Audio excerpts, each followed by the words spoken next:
하나님의 말씀 에스겔 13장입니다. 13장 1절에서 4절까지 말씀 한 절씩 읽겠습니다. 여호와의 말씀이 내게 임하여 이르시되 인자야, 너는 이스라엘에 예언하는 선지자들에게 경고하여 예언하되 자기 마음대로 예언하는 자에게 말하기를 너희는 여호와의 말씀을 들으라. 주 여호와의 말씀에 본 것이 없이 자기 심령을 따라 예언하는 어리석은 선지자에게 화가 있을진저. 이스라엘아, 너의 선지자들은 황무지에 있는 여우 같으니라. 아멘. 지난주에 그 에스겔 선지자가요, 하나님의 말씀을 이렇게 가벼이 듣는 백성들에게 말씀을 듣지 않으니 이렇게 비디오를 보여주었다 그랬습니다. 행위예언이라고 자기 몸을 사용해서 이렇게 예언하는, 자기의 몸을 이렇게 그 포로로 끌려가는 그런 짐을 꾸리는 모습으로, 벌벌 떨면서 물 마시는 모습으로 모습을 통해서 예언을 했다 그랬습니다. 그런데 최고의 그 우리를 위해서 삶을 들여, 몸을 들여 행위로, 삶으로, 중심으로 예언의 표본이 되신 분은 예수 그리스도라 말씀을 전했어요. 그래서 에스겔의 모습을 통해서 아이고 짐 꾸리고 도망간다는 의미인가, 이건 알 수 있었지만 예수님의 십자가를 볼 때야 과연 저 자리가 사실 나의 간악한 죄악을 인해서 내가 받아야 할 형벌이구나를 깨닫고 그분의 죄 없이 죽음의 상황을 우리가 이제 깨닫게 되는 것이죠. 이것이 지난주 그 행위 예언에 관한 12장 말씀이었다면요, 오늘은 행위 예언 뭐 이런 것보다는 그 하나님의 말씀이라고 허울 좋은 거짓말을 통해서 거짓 예언하는 자들에 관한 그 말씀이 적어 있었습니다. 어떤 사람들이냐면 예언을 하는데 하나님의 말씀을 기준하여 말하지 않고 자기 마음대로 예언하는 거예요. 말씀에 따라 말하지 않고 내 마음에 생각하기엔, 내 소견에는, 내 느낌에는, 내 성품에, 내 성향에는, 내가 살아왔던 배경 속에는 하면서 자기 마음대로 예언을 하는 거예요. 그 정도 하면 잘 되겠지, 괜찮을 거야, 별일 없어, 평안할 거야 하면서 하나님의 말씀을 근거하여 사람들에게 같이 가슴 아파하고 말씀을 회복하기 위한 이런 애씀은 없고, 말씀은 없고 자기 마음대로 예언하는 선지자, 다른 말로 표현하니까 자기의 그 심령을 따라 예언하는 어리석은 자들이 있다는 거예요. 내 느낌은 말이지, 내 필링은 말이지, 내가 보기에는 말이지 하면서 하나님의 말씀을 근거하여 그 사람이 그 말씀을 따르도록 돕지 않고 자기 심령에 따라 자기 마음대로 그렇게 예언하는 자에게는 화가 내려질 것이다, 그 화가 부어질 것이다 그래요. 그러면 이 거짓 선지자들은 자기 마음대로 자기 심령에 따라 예언하는 선지자들인데 그들을 향하여 하나님은 왜 화를 내리셔야 할 수밖에 없는지를 살펴보려고 합니다. 말씀을 보니까 그 거짓 선지자, 그 어리석은 선지자들의 특징이 있었으니 노란 글씨 읽어보겠습니다. 성 무너진 곳에 올라가지도 아니하였으며 성벽을 수축하지도 아니하였느니라. 거짓 선지자, 어리석은 선지자들은 이 두 가지를 안 했다는 거죠. 그러면 선지자들은 건설 노동자도 아니고 건축사도 아니고 뭐 이런 사람이 아닌데 왜 선지자들한테 성 무너진 데를 체크하고 성벽 수축하는 걸 요구하시나? 이 선지자들이 성 무너진 데를 올라가야 되고 성벽을 수축한다는 게 무슨 뜻인가가 중요하겠죠. 그게 중요하겠죠. 이 시대에, 이 에스겔 시대가 나라의 말미에 온 시대고 사실은 나라의 주권을 빼앗긴 상황인데도 불구하고 그 상황을 백성들이나 리더십들은 인지하지 못하고 어떤 모습이었냐면 선지자들은 하나님 말씀에 깨어있기보다 반역을 했고, 제사장들은 율법을 지키려고 하기보다 범하였으며, 높은 자리에 앉은 사람들은 탐욕을 일삼았으며, 죄를 깨닫게 알아야 해줘야 되는 선지자들은 사람들을 위해서 무엇을 칠해줬다고요? 회를 칠해줘. 이게 우리나라로 말하면 그 세멘트를 발라주는 건데, 세멘트는 블록 벽돌을 잘 쌓고 마무리하는 거잖아요. 근데 블록이 제대로 쌓여 있지 않고 중간에 펑펑펑펑 뚫려 있고 얼기설기 쌓여 있는데, 아예 됐어, 이만하면 됐어, 회를 툭 칠해버린 거예요. 그게 바로 이제 거짓 선지자들이 화를 당해야 되는 이유예요. 왜냐하면 하나님의 말씀이 아주 견고하게 쌓아져야만 어떠한 위경에도 견딜 수 있는 성이요 성벽이 되는데, 거짓 선지자들은 성 무너진 곳에 가보지를 아니한 거예요. 그러니까 이렇게 그 사람이 어떤 삶을 사는지 별로 관심 없고 내 입으로 괜찮은 말을 하면서 그 사람의 마음을 살려는 데 목적이 있던 거예요. 때로는 성 무너진 곳을 확인하면 그거를 알려줘야 되죠. 이게 무너졌기 때문에 수축하지 아니하면 안 됩니다. 그게 무너졌습니다. 알려줘야 되잖아요. 근데 거짓 선지자들은 사람을 마음에 사는 데 목적이 있기 때문에 말씀은 없고 회를 칠하는 데 목적이 있어요. 그 사람을 예쁘게 미장질 해주는 거예요. 그럼 그 사람이 말씀이 없이 그렇게 살아가다가 어느 날 충격이 있을 때, 풍파가 있을 때 어떻게 될까요? 다 드러나는 거예요. 회칠한 믿음은 결국 견고하게 세워진 믿음이 아니라 거짓 선지자들로 인해서 무너진 곳이 어딘지도 모르고. 그래서 신학교 입학할 때 교수님들이 어떻게 면접을 보냐면 성 무너진 곳을 체크해 주는 면접을 해요. 제가 거기선 떨어졌는데 어떤 신학대학원 시험을 봤는데 면접을 1시간 반 정도 보는 거예요. 질문이 굉장히 까다롭고 감정을 요동시키기도 하고 인격적인 모독도 좀 가하는 것 같기도 하고, 그런 면접을 봐요. 왜 그럴까요? 체크하는 거예요. 이 사람이 영혼들을 목양할 아니면 신학을 담당할 영적인 그런 준비 과정 속에 있는가를, 무너진 곳을 체크하고 잘못된 것을 체크하는 그런 역할을 해주시더라고요. 전 되게 고마웠어요. 그런 교수님들에게. 저희 누이들께서 거기를 나와서 물어봤어요. 왜 그렇게 교수님들이 좀 불편하게 면접을 보시냐. 정한 역할이라고. 한 사람은 칭찬하는 역할이고요, 한 사람은 뭐 하는 역할? 막 하는 역할이에요. 그래서 어떤 사람은 칭찬에는 달가워하고 이런 말에는 불편해서 뿔내면 그거를 이제 그렇게 체크를 하는 거죠.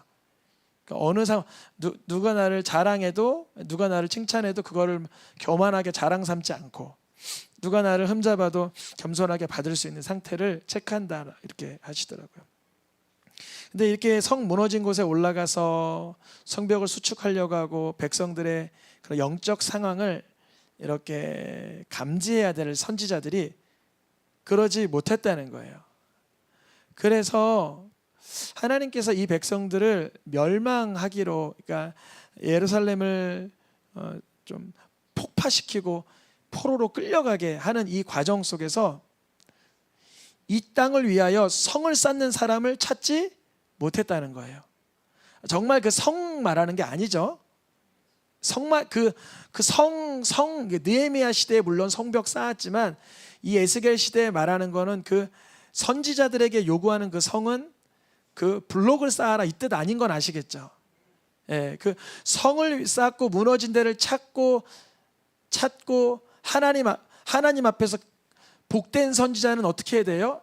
하나님으로 하여금 뭐하지 못하게 할 사람을 찾으시는 거예요. 하나님은 멸하지 못하게 할 사람. 그래서 이렇게 말하면 이게 무슨 의미일까? 이게 직관 딱 모를 수 있어서 성경적으로 그런 인물이 몇 명 있는데 대표적인 사람을 하나 찾으면 모세입니다. 모세가 그 하나님의 말씀을 받으러 올라갔는데 백성들은 모세 올라갔나 보다, 오랫동안 안 오니까 뭐 하기 시작했냐면 우상을 만들기 시작했어요. 우상을 섬기고 거기 안에서 좀 뭐 하나님 안 기뻐하는 행동들을 했습니다. 그때 하나님께서 뭐라 그랬냐면 시편 말씀에 그들을 뭐하리라? 멸하리라 그랬어요. 그러니까 백성의 숫자가 뭐 한 200만 될 텐데 하나님은 그 백성을 그냥 싹 멸하고 싶으셨던 거예요. 하나님 마음은 이스라엘 백성들을 멸하고 싶으셨던 거예요. 출애굽 과정 가운데 이미 애굽에서 나왔지만 홍해를 걷는 기적은 온데간데였고 우상을 섬기고 하나님을 멀리하는 그들 앞에서 멸하리라 그랬어요. 그때예요. 바로 그때 누가 섰어요? 모세가 어디 앞에 섰어요? 하나님의 진노하시는 그 형벌 앞에 서서 뭐 했어요? 멸하시지 아니하게 하였도다. 이게 어떤 상황이냐면 하나님께서 뭐라 그랬냐면 모세야 쟤네들은 우상성기잖아. 내가 너를 잘 되게 할게 그랬어요. 내가 너를 택하여 너 한 사람 마치 아브라함을 택하는 것처럼 너를 택하여 다시 시작할게 그랬어요. 근데 노아로 다시 시작했는데 사람들은 어떻게 됐어요? 죄악에 관영했죠. 아브라함을 택했는데 그 지파 가운데는 여러 죄악이 관영했어요. 모세는 율법을 받은 사람으로 조금씩 깨달아가는 것 같아요. 내가 너를 택하여 다시 시작할게 하니까 모세가 자기 실력을 뭐 내려놓고 주님 앞에 이제는 인자함을 구하는데 하나님께서 이렇게 했어요. 내가 우상 섬기는 저들은 진멸해버리고 너 모세야 너를 큰 나라 되게 해줄게 그랬어요. 그럼 이런 상황이면 사실은 좋은 거잖아요. 쟤네들은 싹 멸하고 나는 큰 나라가 되고 뭐 이런 건데 모세가 이때부터 기도하는 거예요. 무너진 성벽을 보며 성의 무너진 데를 바라보며 주님 어찌하여 진노하십니까? 아니, 죄를 지었으니까 진노하지 그러셨겠잖아요. 하나님은요. 근데 모세 입장에서는 이거예요. 죄가 있어서 진노하면 하나님이 어찌 인자하신 분입니까? 죄가 있어서 무너뜨리고 멸망시키면 어찌 하나님의 은혜가 풍성하고 무궁하다 할 수 있습니까? 하면서 하나님 앞에 백성들의 죄악을 알지만 허물어진 데를 알고 있어요. 하나님 앞에서 그들을 멸하지 못하도록 중보하는 자가 세워진 거예요. 지금 중보하는 자가 주님 앞에 뭐라고 해요? 주여 맹렬한 노를 그쳐주시옵소서. 뜻을 돌이키시옵소서. 이 백성에게 화를 내리지 말아 주시옵소서. 그것이 목회자고 그것이 중보기도자고 그것이 어미의 기도입니다. 한 사람을 찾고 있었어요. 하나님은 누가 이 백성을 위해 그렇게 기도할 수 있는가? 누가 허물어진 데를 발견하고 그것을 내동댕이 치지 않고 그거 있는 그대로 하나님 앞에서 아파할 수 있는 중보자가 어디 있나? 그때 하나님께서 이스라엘 백성들을 향한 무엇을 돌이키사? 뜻을 돌이키사. 기업의 리더라고 하면 사장님이라고 하면 누구를 놓고 그렇게 중보해야 될까요? 사원들이 막 회사 갔더니 막 술 먹고 막 이러고 있어요. 그러면 다 나가 막 이래야 돼. 하나님 이 백성을 불쌍히 여기주사. 그래 그렇게 안 되죠. 힘들겠죠. 그게 인격적으로 저도 안 되고 힘들겠죠. 가정에서도 우리 자녀들이 하나님 미워하는 행동하고 있어요. 그러면 어떻게 해야 돼요? 하나님 이 백성을 향한 우리 자녀들을 향한 하나님의 계획을 성취시켜 주시옵소서. 그렇게 간절히 구할 사람을 하나님은 찾고 있었는데 누가 더 많은 거예요? 그런 사람보다 어리석은 묵시를 보고 허망한 예언을 하는 자들이 많았던 거예요. 그래서 하나님께서는 너무나 안타까운 상황이었어요. 이 거짓 선지자들의 목적은 뭐냐면 자기 말이 이루어지기를 바라도록 하게 해요. 내가 말하는 것이 이루어지도록 바라게 해요. 내가 이렇게 말했지. 근데 그거 그대로 될 거야. 내가 말한 대로 될 거야 하면서 죄송해요. 저는 제가 저기 옆에 공간 쓴다고 지난주에 그렇게 아름답게 기쁘게 광고했는데 하루 사이에 이렇게 된 것에 대해서 나는 혹시 거짓 선지자는 아닌가? 나는 성도님들에게 잘못된 어떤 풍어를 잘못된 기대를 하게 하는 자는 아닌가? 저를 돌아보고 있습니다. 허탄한 묵시를 보며 거짓된 점괘를 말하는 거 아닌가? 하나님의 말씀을 기준하여 살아가게 해야 되는데 어떠한 인간의 보이는 것, 탐욕과 탐심에 집중하도록 말하게 하는 이 어리석은 자들, 거짓 선지자들로 인하여 하나님은 하나님 앞에 허물어진 들을 찾고 간구하는 자들을 찾고 계셨어요. 근데 이들은 하나님 앞에 이렇게 해요. 야, 너 그 정도만 해도 괜찮아 하면서 이렇게 하나님께서 거짓 선지자를 쳐부숴야 될 이유는 뭐냐면 그들이 백성에게 무엇을 하고 있어요? 회칠. 그러니까 회칠을 하면 무너진 데를 알아요, 몰라요? 모르는 거죠. 오히려 드러날 수 있도록 죄악이 하나님 앞에, 사람 앞에 말고요, 하나님 앞에 토로할 수 있도록 도와줘야 되는데 그거를 아예 그 정도면 괜찮아, 적당히 해도 돼, 그렇게 뭐 아파할 필요가 없어 하면서 회치를 하는 거예요. 그래서 하나님이 뭘 퍼부어 주세요? 폭풍우를 퍼부어서 우박덩이로 무너뜨리는 이유는 회칠한 것을 다 모아야 되기 때문에, 벗겨내야 되기 때문에 그런 거예요. 그러니까 하나님 앞에 무너진 데, 즉 말씀대로 살아가지 못하는 영역들을 아파하는 자는 하나님 기뻐하시지만 하나님 말씀대로 사는데 오히려 회칠하려고 하는 자들은 하나님께서 안 기뻐하신다는 거죠. 이런 자들의, 이 어리석은 선지자들의 삶은 이렇게 해요. 하나님의 백성은 무엇하면서? 사냥을 하면서, 거짓 선지자 자기 자신을 위해서는 그 복음을 모르는, 말씀을 모르는 영혼들을 소위 길을 살려주려고 하느냐, 이런 의미죠. 그래서 거짓말을 지어내서 죽지 아니할 영혼, 즉 하나님을 갈망하고 말씀 때문에 아파하는 자들은 죽이려고 하고, 하나님의 말씀대로 살지 못하여 살아나지 못할 영혼을 살리려고 하는구나. 또 다른 표현으로 의인의 마음들은 근심하게 만들면서 악한 길에서 사는 사람들의 삶을 거기서 떠나올 수 있도록 하지 못하고 회칠이나 해주고 있구나, 그러고 있는 거예요. 하나님은 지금 누굴 찾고 있냐면 무너진 데를 인하여 애통하고 간구할 한 사람을 찾고 있는 거예요. 주님께서 그 한 사람을 찾고 있었어요. 에스겔 말씀에 주님은 그 한 사람을 찾고 있다고, 근데 찾지 못했다고, 찾고 있는데 찾지 못했다고, 이 땅을 위하여 무너진 데를 체크하고 성을 쌓고 하나님의 말씀대로 근실하게 설 사람을 찾고 있는데, 그런 모세와 같은 자, 하나님 앞에서 막아서서 주여 이 백성이 말씀대로 살지 못함을 불쌍히 여겨주소 할 자를 찾지 못하시고 오히려 회칠하는 사람들은 많았다는 거예요. 우리 새생명교회는 어떤 교회가 돼야 되겠습니까? 회칠하는 교회가 되어 서로의 죄를 정죄하진 않지만 말씀으로 깨닫게 해줘야 돼요. 깨닫게 해야 되죠. 하나님의 말씀을 기준으로 그것은 하나님 안 기뻐하십니다라는 걸 우리가 알아야 되겠죠. 목회자의 자리는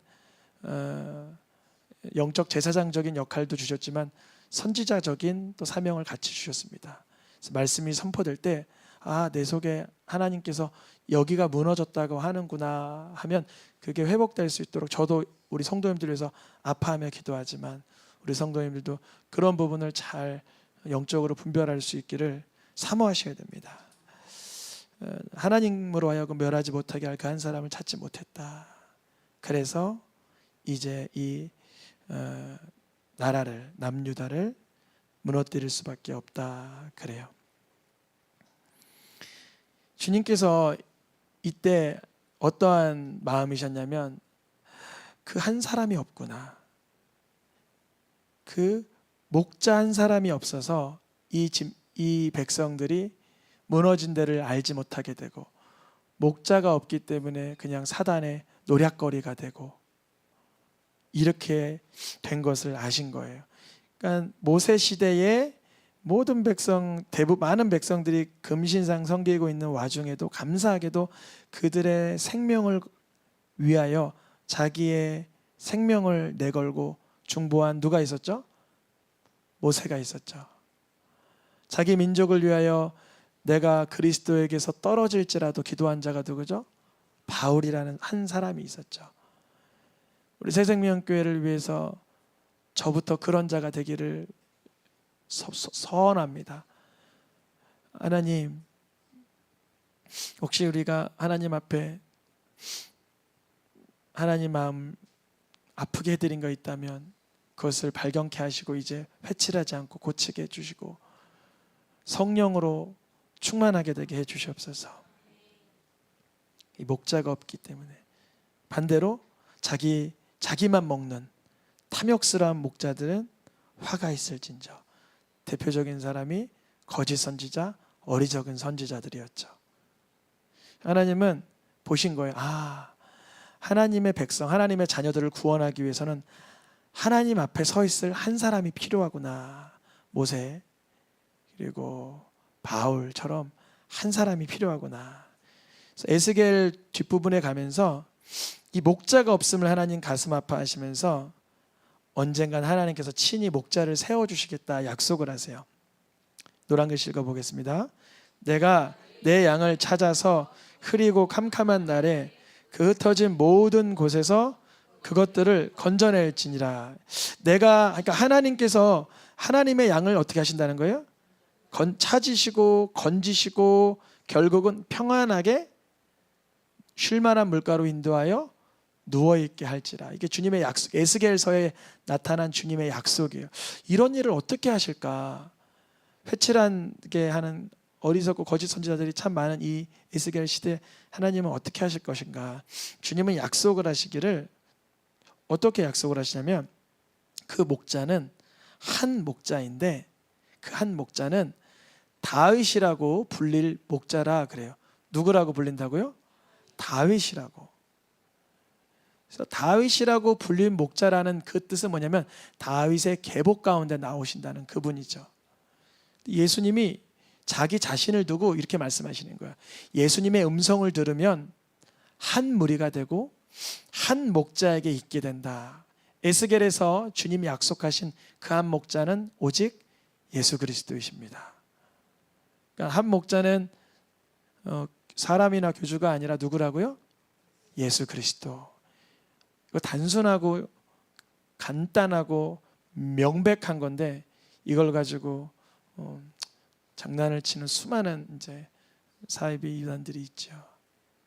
그리고 하나님께서는 하나님 앞에 우리들의 무너진, 우리들의 부패하거나 변질된 모든 영역들을 위하여 대신 막아서여 중보하고 애통할 자가 누구라는 거예요? 예수 그리스도라는 거예요. 그날에 드디어 무엇이 일으켜진다? 다윗의 무너진 장막이 일으킴을 받는다. 다윗의 장막은 어떻게 됐다고요? 무너졌다고요. 다윗도 하나님을 사랑하기에 얼마나 기뻐하는 자인지 몰라요. 다윗이 자기 다윗성을 만들고 잊어버렸던 여호와의 궤, 하나님의 언약궤를 만나고는 준비해둔 장막에 그것을 드리잖아요. 하나님이 너무 예뻐 보이는 거. 하나님은 다윗이 하나님의 말씀을 위하여 그렇게 애쓰고 사모하고 웃상가요? 사람이 죽어나기까지 했는데 그 위기를 뛰어넘고 하나님의 말씀을 사모하는 그 모습을 너무 기뻐하시는 거죠. 우리 집안에 그런 일이 있기를 축복합니다. 하나님의 말씀에 전부를 걸어가는 삶. 근데 이 말씀이 요즘 우리 사도행전 하고 있잖아요. 새벽에 사도행전 15장 잠깐 보겠습니다. 앞에 준비 안 됐으니까 성경 보셔야 돼요. 사도행전 15장. 이 아모스의 예언이 어디에 적용되는지를 살펴보면 좋습니다. 15장 16절 17절입니다. 읽어보겠습니다. 15장 16, 17 시작. 이후에 내가 돌아와서 다윗의 무너진 장막을 다시 지으며 그 허물어진 것을 다시 지어 일으키리니 이는 그 남은 사람들과 내 이름으로 일컬음을 받는 모든 이방인들로 주를 찾게 하려 함이라. 누구를 통해요? 이방인들 등장하죠. 이방인들. 그러니까 아모스 원문에서는 만국이라고 표현되어 있죠. 만국, 열국, 이방인들. 사도행전 15장 16절 17절은 왜 등장했나? 유대인이 아닌데, 할례를 안 받았는데, 레위기를 모르는데 이방인들 중에 예수 믿겠다고 돌아올 자들이 너무 많은 거예요. 감당이 안 될 정도로. 그때 아모스 예언의 성취라라고 여기다가 예수님의 젖동생 야고보가 마침표를 찍는 거예요. 에스겔 시대에 무너질 장막, 허물어진 곳을 위하여 하나님 앞에 애통하며 그것을 간구하고 중보할 자가 없어 망했다면, 이제 예수님께서는 하나님 앞에 다윗의 무너진 장막을 일으킬 뿐 아니라 유대인이 아닌 열국, 열방, 이방인들까지도 주를 찾게 하도록 완전하게 건설하신다는 거죠. 뭘 건설한다? 아까 전에도 건축에 대한 얘기가 아니라 말씀을 완전히 복구시킨다는 거죠. 완벽하게. 그분이 예수 그리스도이십니다. 예수님께서 우리의 심령 속에 있는 무너진 곳을 발견케 하실 거예요. 참 성령의 역사. 저는 이번 1년의 이 과정과 사건을 통해서 나의 심령을 또 들여다보는 거예요. 나는 어떠한 하나님 앞에 태도였나, 중심이었나, 어떠한 바램이었나, 무슨 마음가짐이었나, 무너진 데를 들여다보는 거예요. 왜 그럴 수 있냐면 이미 예수님이 회칠하지 않고 완벽하게 복구하실 거니까. 나를 이렇게 세멘트 바른 정도의 괜찮아 보이는 인생이 아니라 주님이 회복시키는 삶으로 이끄실 거니까. 그러니까 우리는 우리들의 사람들 앞에서는 부끄러울 수 있지만 우리들의 허물어진 거, 무너진 면모를 기도하며 찬양하며 말씀 보며 간구하고 사모하다가 발견했을지라도 하나님과 내 사이에서 허물어진 데를 수축하시고 하나님과 내 사이에 벌어질 수 있었던 진노와 형벌을 막아서시고 중보하시고 우리를 완전한 자로 일으키실 자, 예수 그리스도이신 줄 믿습니다. 에스겔은 거짓 선지자들을 향하여 하나님께 예언의 말씀을 받으면서 추후 그리스도가 오시면 이러한 회칠한 정도의 믿음 생활이 아니라 완벽한 복구, 완전한 리셋이 만든 새로운 새로운 피조물로의 우리를 인도하신다는 거죠. 그러니까 새로운 피조물이라 그러면 우리는 좀 더 나은 삶 이렇게 볼 수도 있지만, 물론 틀린 말은 아니지만 적극적으로 표현하면 완전히 다른 존재가 되는 거죠. 다른 종족이 되는 거예요. 다른 존재. 예수님으로 인하여서. 전에는 악한 자에게 휘둘렸다면, 성경적으로 말하면 마귀의 사단의 자식이었다면, 어둠과 사막의 종노릇했다면, 예수 그리스도께서 하나님 앞에 막아서심을 인정하고 신뢰하는 자들, 그로 인하여서 내가 완전해짐을 신뢰하고 나아가는 자들은 새로운 존재로서의 나를 경험하게 되죠. 새로운 존재로서 하나님의 자녀된 삶을 누리게 하시는 줄 믿습니다. 찬양하며 기도하겠습니다.